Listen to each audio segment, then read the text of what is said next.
Hello बच्चों, welcome back to our channel Reminds education.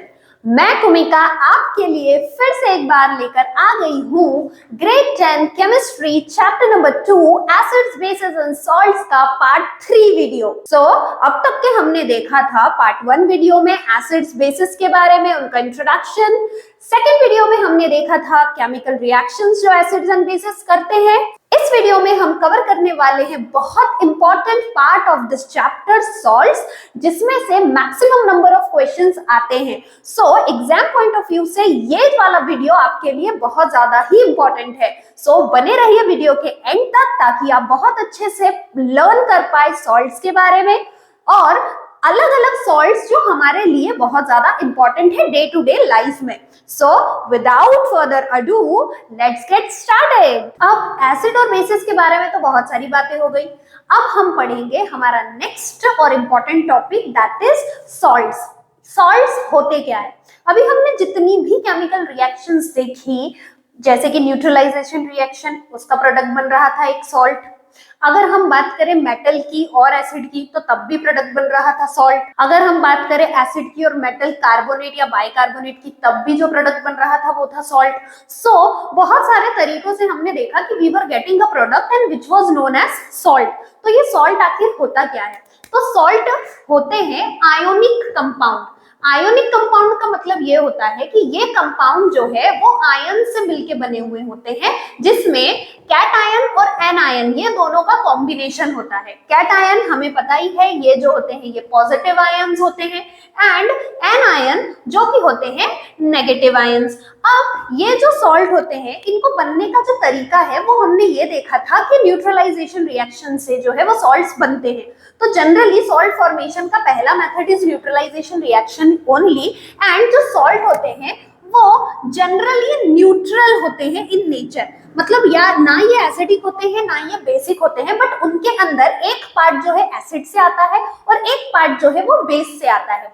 और अब यहाँ पर किस तरह का एसिड और बेस न्यूट्रलाइजेशन कर रहा है उसके बेसिस पे सॉल्ट का जो पीएच है वो चेंज हो सकता है। जैसे कि अगर हम बात करें किसी स्ट्रॉन्ग एसिड की एंड अ स्ट्रॉन्ग बेस की, तो strong acid and strong base ये दोनों ही एक दूसरे को न्यूट्रलाइज करने के लिए बहुत अच्छे से केपेबल है। इसीलिए जो सॉल्ट हमें मिलेगा इन दोनों के कॉम्बिनेशन से वो हमें मिलेगा एक न्यूट्रल सॉल्ट।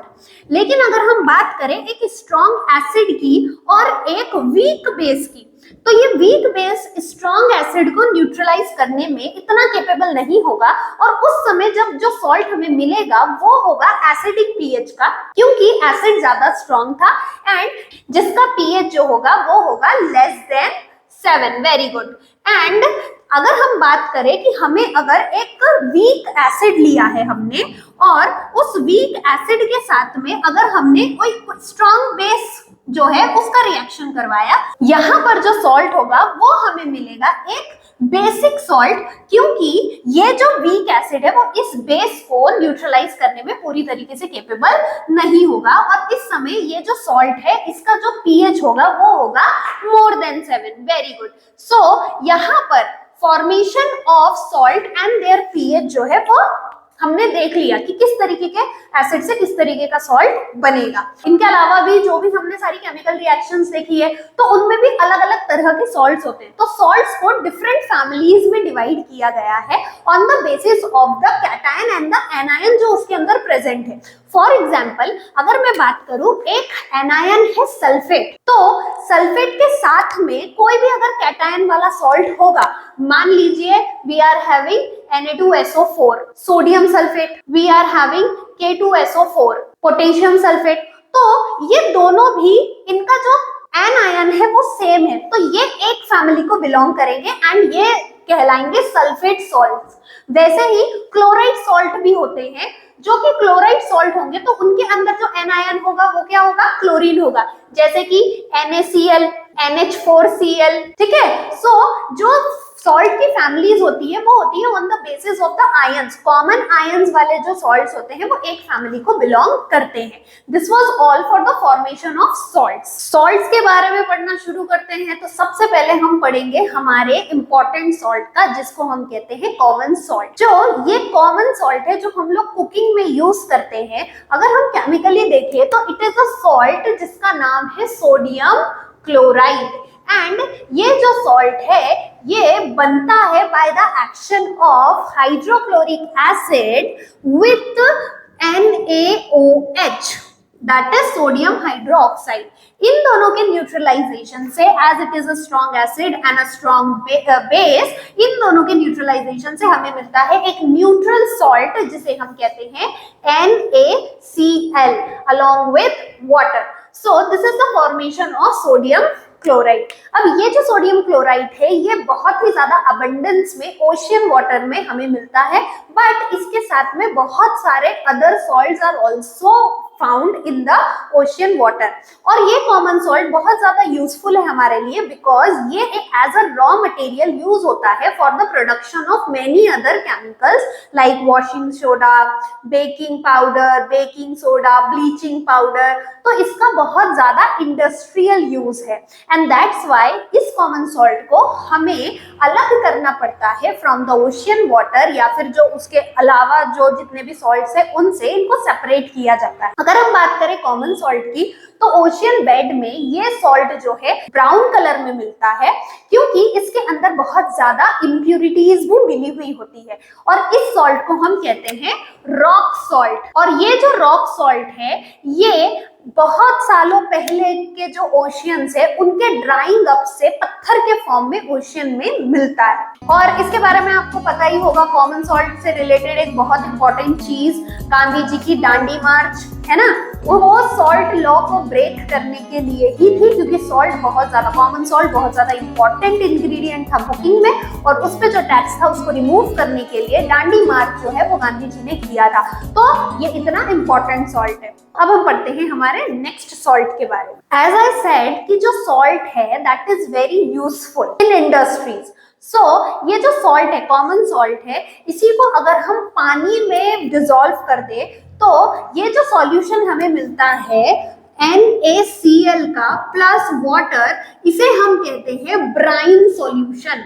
और ये ब्राइन सॉल्यूशन बहुत ज्यादा इंपॉर्टेंट है इन वेरियस प्रोसेसेस, जैसे कि हमारी फर्स्ट प्रोसेस जो हम पढ़ेंगे that is the production of NaOH which is sodium hydroxide. Sodium hydroxide क्या है? सोडियम हाइड्रोक्साइड एक अल्कली है which is very useful and इस अल्कली के फॉर्मेशन के लिए ब्राइन सॉल्यूशन का यूज किया जाता है। अब होता क्या है, ब्राइन सॉल्यूशन जो है उसे हम एक इलेक्ट्रोलिटिक चेंबर में लेते हैं, जैसे कि आपके स्क्रीन पे इमेज आ ही रहा है। इस इलेक्ट्रोलिटिक चेंबर में एज इलेक्ट्रोलाइट ब्राइन सॉल्यूशन का यूज किया जाता है। दो इलेक्ट्रोड इसमें आपको दिख रहे हैं, एक कैथोड एक एनोड।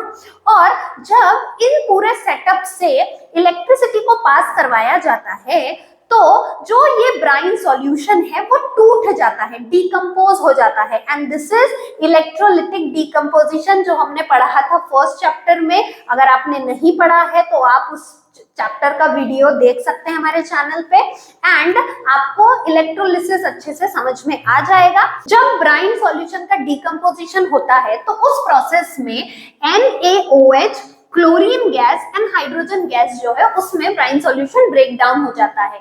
एंड ये जो प्रोसेस है अगर हम देखें तो कैथोड के पास में हमें मिलता है NaOH एंड यहीं पर हमारे जो कैथोड है वहां पर हमें मिलेगी हाइड्रोजन गैस और एनोड पे बनता है हमारा क्लोरीन गैस। ये तीनों ही प्रोडक्ट जो है इस प्रोसेस के, ये इंडस्ट्रियल पॉइंट ऑफ व्यू से बहुत ज्यादा इंपॉर्टेंट है एंड ये जो रिएक्शन है, ये जो पूरा इलेक्ट्रोलिसिस ऑफ ब्राइन सॉल्यूशन है, इस प्रोसेस को हम बोलते हैं क्लोर अल्कली प्रोसेस, क्योंकि इस प्रोसेस के अंदर हमें क्लोरीन और एक अल्कली एज अ प्रोडक्ट मिल रहा है। अगर हम बात करें इन प्रोडक्ट्स की तो ये सारे ही product industrial point of view से बहुत ज्यादा इंपॉर्टेंट है क्योंकि ये जो NaOH यहाँ पर बना है it will be useful as a degrease element for metals.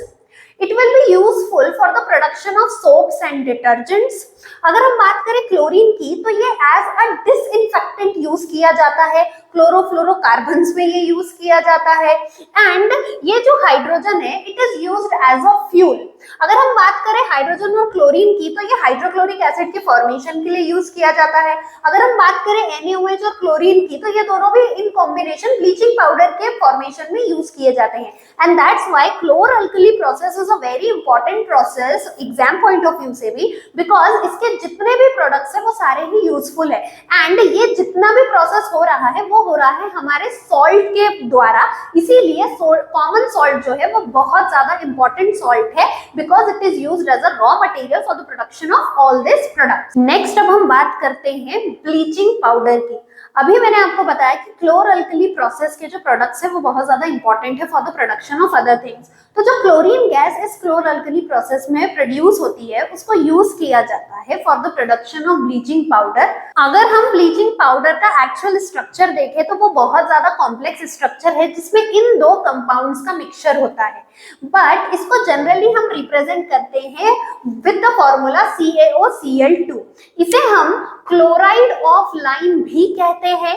And ये अगर हम देखें तो it is a hypochlorous salt, जिसके अंदर जो ये OCl2 है ये हाइपोक्लोरस ग्रुप होता है। और अगर हम इसका नाम देखें तो it can be said as a calcium chloro hypochloride. तो कैल्शियम क्लोरो हाइपोक्लोराइड इसका केमिकल नेम होगा।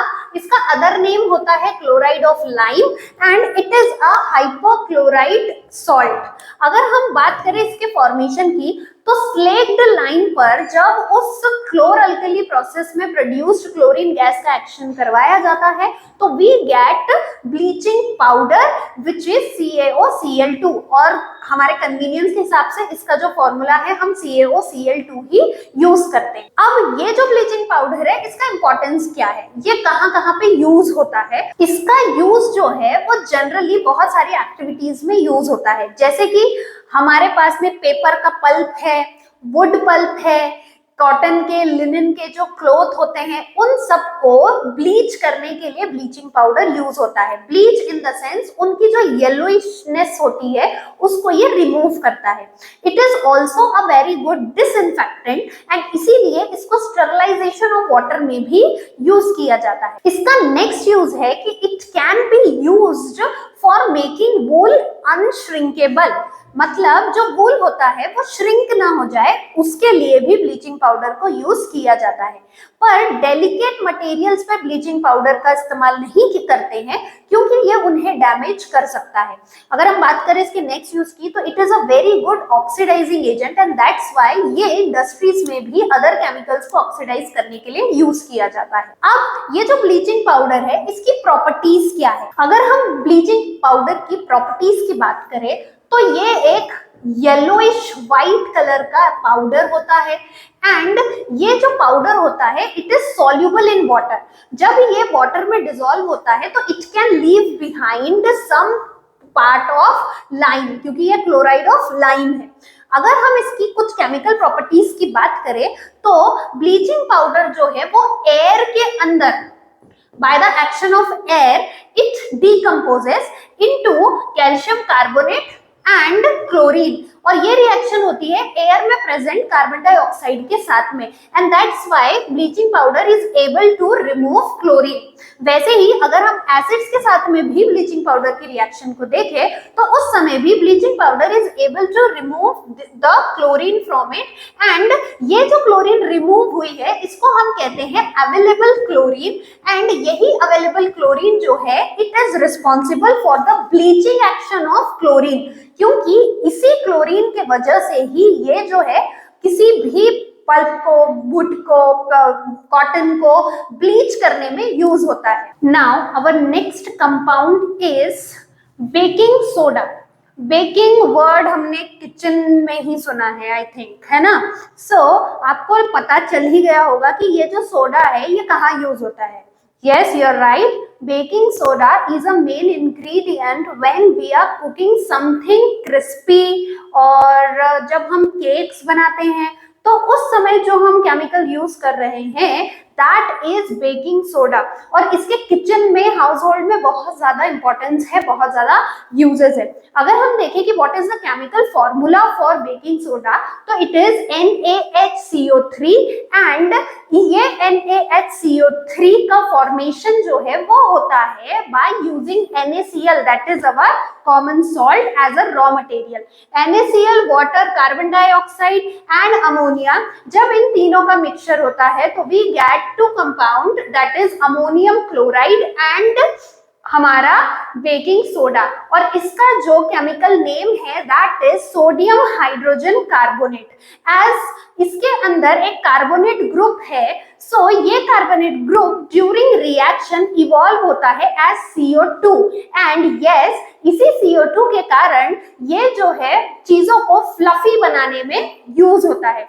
अब अगर हम देखें कि बेकिंग सोडा यूज कैसे होता है हमारे हाउस होल्ड में, तो उसके लिए इसकी हमें रिएक्शन देखनी होगी। ये रिएक्शन कुछ ऐसी है कि जब हम सोडियम हाइड्रोजन कार्बोनेट को हीट करते हैं, this is the symbol for heat, first chapter में हमने पढ़ा ही था। सो जब इसको हीट किया जाता है, and cooking is the process जिसके अंदर हीटिंग जो है वो होती ही है। So during heating what happens, ये sodium hydrogen carbonate gets changed into sodium carbonate, water and carbon dioxide, and hence as it is releasing carbon dioxide, it gives a fluffy nature to the food articles, and इसीलिए जो इडली, डोसा, पकोड़ा, ढोकला, ये सब चीजें जो हम बनाते हैं, in all these snacks baking soda is used for making the food fluffy. Along with baking soda, ये जब baking soda mix होता है with a mild acid like tartaric acid, तो ये बना लेता है बेकिंग पाउडर।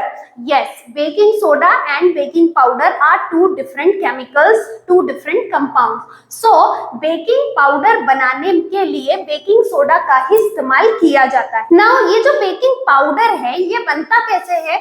सो ये जो बेकिंग सोडा हमारे पास में है, जब उसको हम मिक्स करते हैं एक माइल्ड एसिड के साथ, ये जो H पॉजिटिव है ये आता है let's say tartaric acid. Tartaric acid जो है it is a mild acid, natural acid में हम इसको पढ़ ही चुके हैं।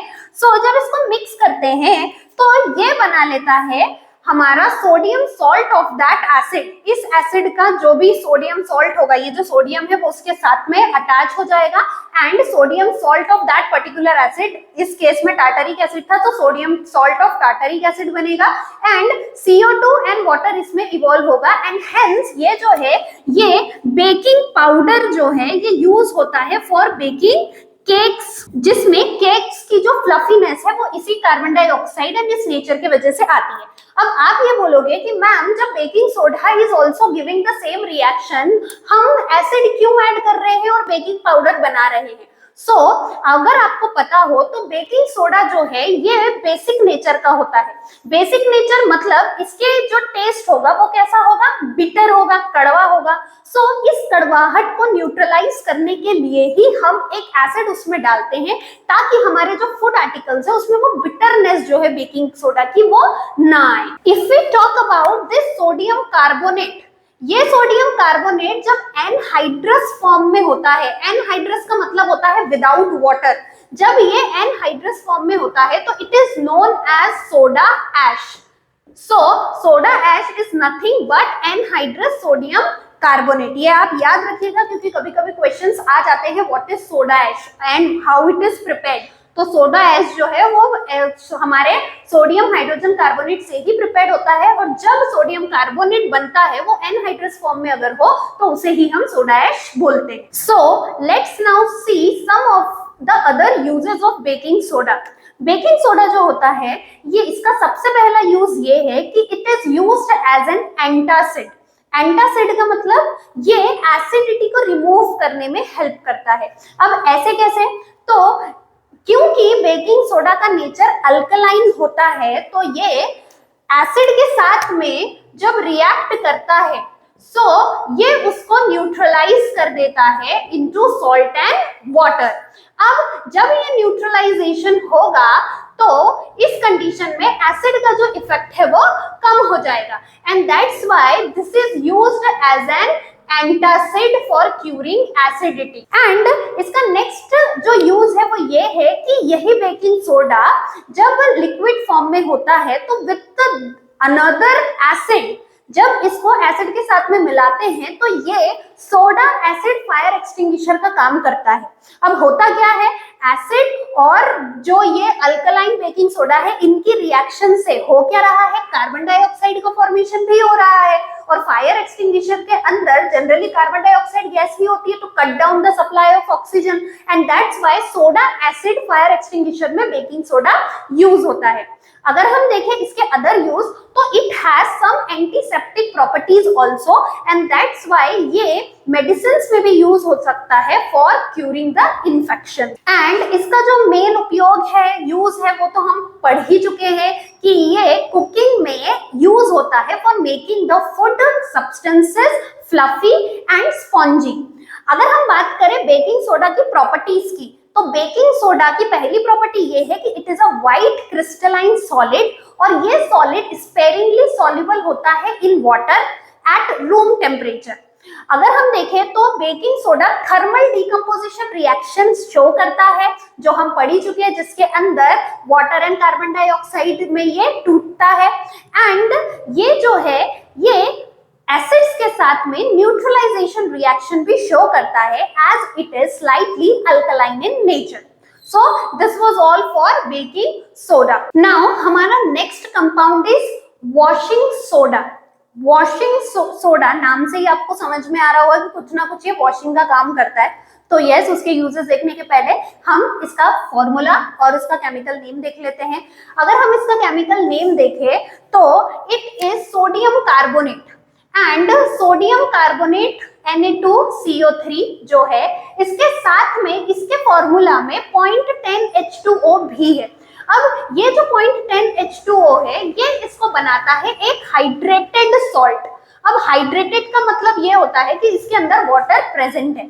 अब आपको कंफ्यूजन हो रहा होगा कि मैम ये Na2CO3 तक के तो ठीक था, बट ये 10 H2O hydrated water all this things. तो याद कीजिए फर्स्ट चैप्टर में भी मैंने आपको जब फेरस सल्फेट पढ़ाया था तो उस समय भी मैंने आपको कहा था कि यहाँ पर भी वाटर मॉलिक्यूल प्रेजेंट होता है इसके फॉर्मूला में, और ये आप सेकंड चैप्टर में पढ़ेंगे। सो अभी समय आ गया है कि हम इसको भी पढ़ ले, बट उसके लिए आपको वीडियो में थोड़ा सा और वेट करना पड़ेगा सो दैट हम इसको हमारे नेक्स्ट सेक्शन में अच्छे से पढ़ पाए। बट अभी के लिए याद रखना कि वॉशिंग सोडा जो होता है that is sodium carbonate with 10 molecules of water, and this is the hydrated sodium carbonate. And इसको अगर हम एनहाइड्रस पर लिखेंगे तो इसका जो एनहाइड्रस फॉर्म होता है दैट इज विदाउट वाटर, वो अभी थोड़ी देर पहले ही हमने पढ़ा कि उसको हम क्या कहते हैं, सोडा ऐश कहते हैं। Very good. सो ये जो सोडियम कार्बोनेट है वॉशिंग सोडा, ये प्रिपेयर किया जाता है by a process that is known as Solvay process. Solvay process से इसको जब बनाते हैं तो इसमें 3 रॉ मटेरियल्स यूज किए जाते हैं। पहला NaCl, second ammonia and third calcium carbonate. Don't worry, ये प्रोसेस आप आपके हायर क्लासेस में साइंस अगर लेते हैं तो आपको जरूर पढ़ने को मिलेगी। अभी के लिए बस हम इतना ही जान लेते हैं कि वॉशिंग सोडा जो है वो इन तीनों रॉ मटेरियल्स को यूज करके प्रिपेयर किया जाता है। वॉशिंग सोडा का एक और बहुत अच्छा यूज ये है कि it is used for the softening of hard water. अब हार्ड वाटर क्या होता है? हार्ड वाटर जो होता है दिस इज समथिंग, ऐसा पानी जो होता है जिसके अंदर कैल्शियम और मैग्नीशियम के सॉल्ट प्रेजेंट होने की वजह से वो पानी जो है वो झाग नहीं बनाता है, उसमें फ्रोथ फॉर्मेशन नहीं होता है। उस पानी को हम कहते हैं हार्ड वाटर, जिससे कपड़े साफ नहीं धुलते, जिसमें झाग नहीं बनता है। तो ऐसे पानी को में अगर आप वॉशिंग सोडा डाल देते हो तो वो पानी जो होता है वो अब वॉशिंग के लिए प्रिपेयर हो जाता है, and that is a very important use of washing soda. So this was all for our compound washing soda. देखिए जितने भी हमने अभी कंपाउंड्स पढ़े हैं उनके common name, chemical name and chemical formula बहुत इंपॉर्टेंट है, तो आप उसको बहुत अच्छे से नोट डाउन कर लीजिएगा अपने नोट्स में, ताकि आपको बिल्कुल कंफ्यूजन ना हो कि what is baking soda, what is baking powder, what is washing soda. Okay, so this will be helpful. तो washing soda, as the name suggests, this is used for washing clothes and for preparation of detergent also. ये कपड़े धोने के लिए भी काम आता है वॉशिंग सोडा, एंड डिटर्जेंट बनाने के लिए भी वॉशिंग सोडा का इस्तेमाल किया जाता है as a raw material. In paper and paint industry also, washing soda is used as a raw material. So this is all for washing soda. बढ़ते हैं हमारे नेक्स्ट सेक्शन की तरफ। So without wasting your time, हम लोग अब पढ़ते हैं वही 10H2O वाली चीज क्या है। So आगे बढ़ने के पहले हम थोड़ा सा इस चीज को क्लियर कर देते हैं कि ये वाटर मॉलिक्यूल उस फॉर्मूले में कर क्या रहे थे। ये जो वाटर मॉलिक्यूल आपने फॉर्मूला में देखा, ये कुछ सॉल्ट्स की प्रॉपर्टी होती है। एक्चुअली जो सॉल्ट्स होते हैं वो दो तरह के सॉल्ट्स होते हैं। एक सॉल्ट होते हैं हाइड्रेटेड फॉर्म में, एंड दूसरा फॉर्म होता है एनहाइड्रस फॉर्म। वर्ड से ही समझ में आ रहा है, हाइड्रेट का मतलब होगा विथ वाटर।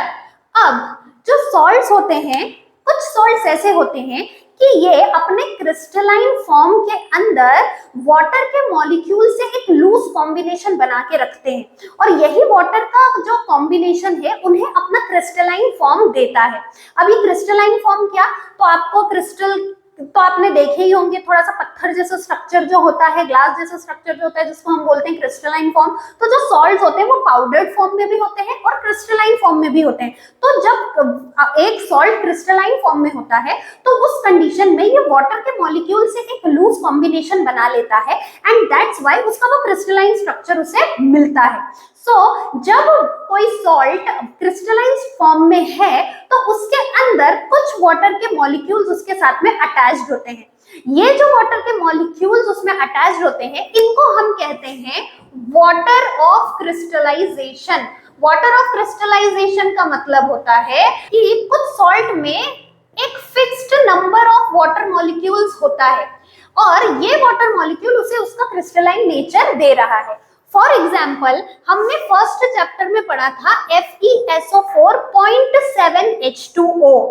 ऐसे ही कॉपर सल्फेट जो है, this is also a salt जिसके पास में 5 वाटर मॉलिक्यूल होते हैं। So the actual formula of these salts are with 7H2O and 5H2O respectively.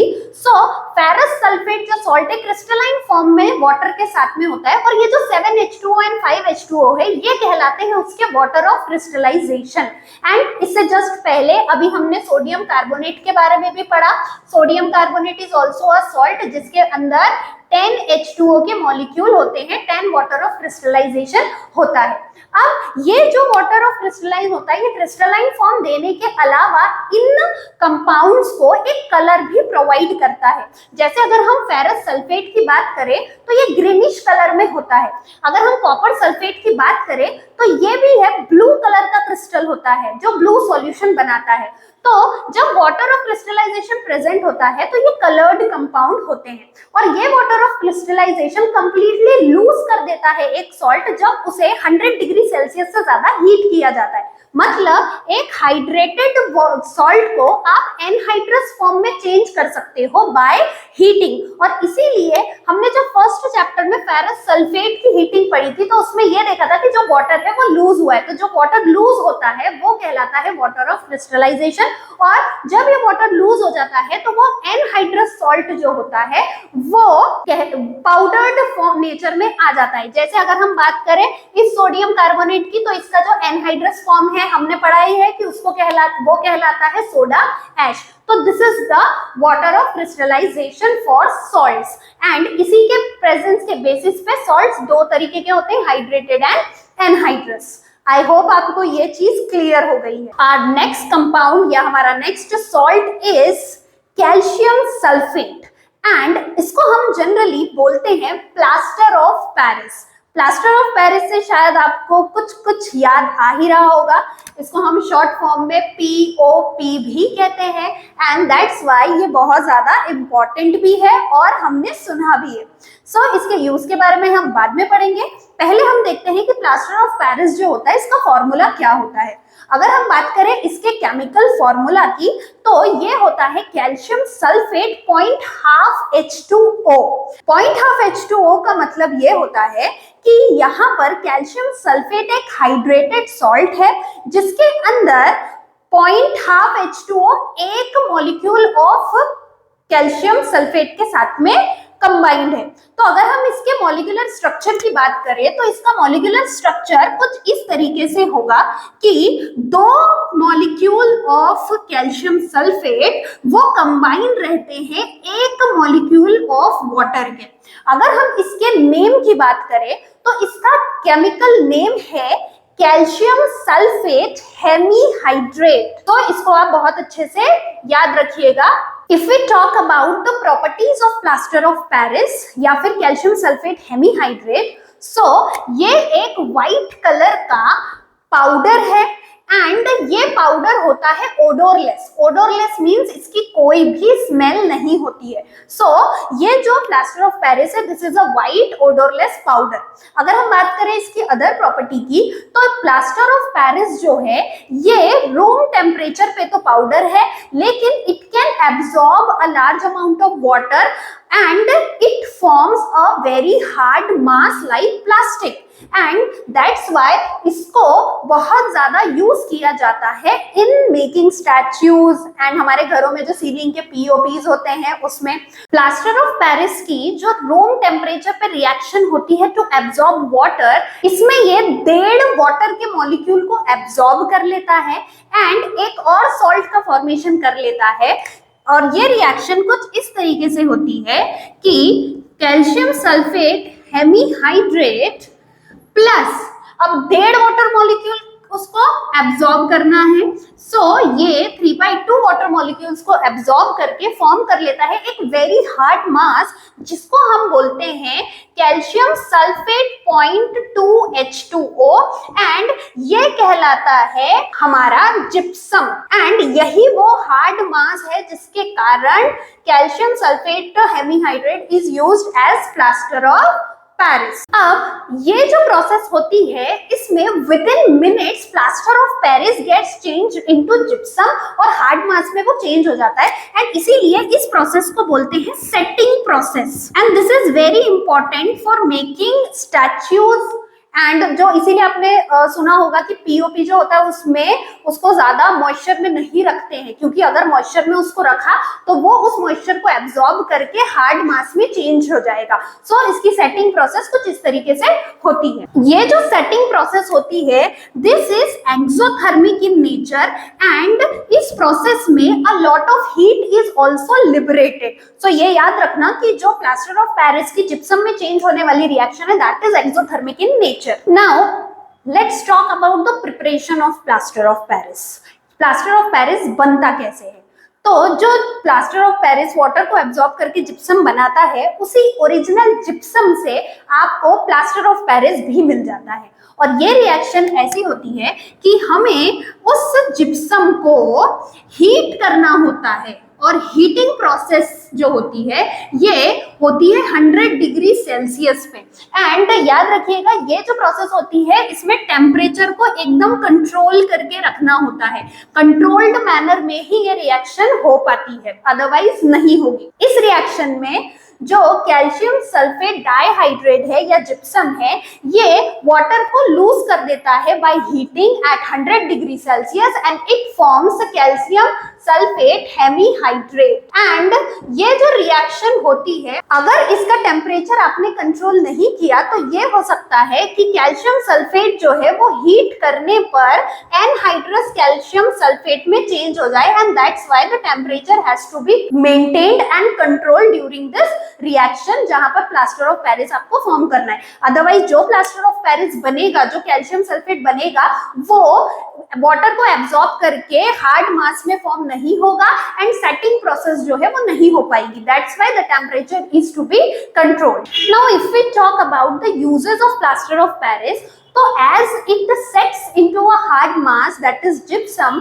इसीलिए इसको बहुत ज्यादा यूज किया जाता है for making statues and pottery में आर्टिकल्स बनाने के लिए क्योंकि ये जो सेटिंग होती है वो बहुत ज्यादा एग्जैक्ट होती है और जिस भी मोल्ड में ये रखा गया है उसको ये बहुत ज्यादा फाइन शेप प्रोवाइड करता है। इसको और भी जगहों पर यूज किया जाता है like for making decorative items and for decoration of the ceilings. आपने सुना ही होगा कि घरों में हम लोग पीओपी करवाते हैं ताकि फिनिशिंग बहुत अच्छी दिखे हमारे घर के वॉल्स की भी एंड सीलिंग्स की भी।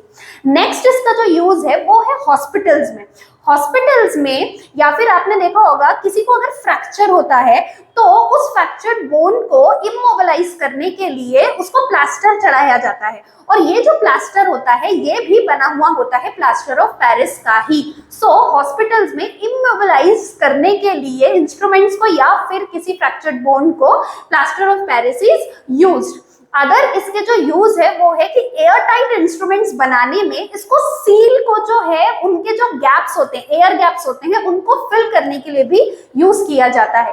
प्लास्टर ऑफ पेरिस जो होता है वो क्योंकि सेट होने पर एक प्लास्टिक की तरह का ऑब्जेक्ट बना लेता है, सब्सटेंस बना लेता है, तो इसीलिए इसे फायर प्रूफिंग मटेरियल बनाने में भी इस्तेमाल किया जाता है।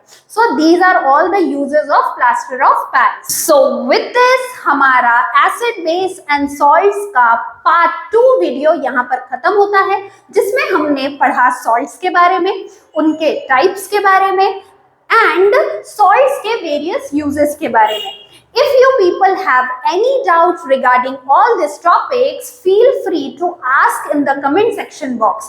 हम लोग आपके सारे डाउट्स को क्लियर कर देंगे। अब हम मिलेंगे हमारे नेक्स्ट वीडियो में, जिसमें हम पढ़ेंगे ग्रेड 10 बायोलॉजी का chapter number 2 control and coordination. तो बने रहिए आपके अपने रिमाइंड्स एजुकेशन के साथ। Keep watching and keep learning.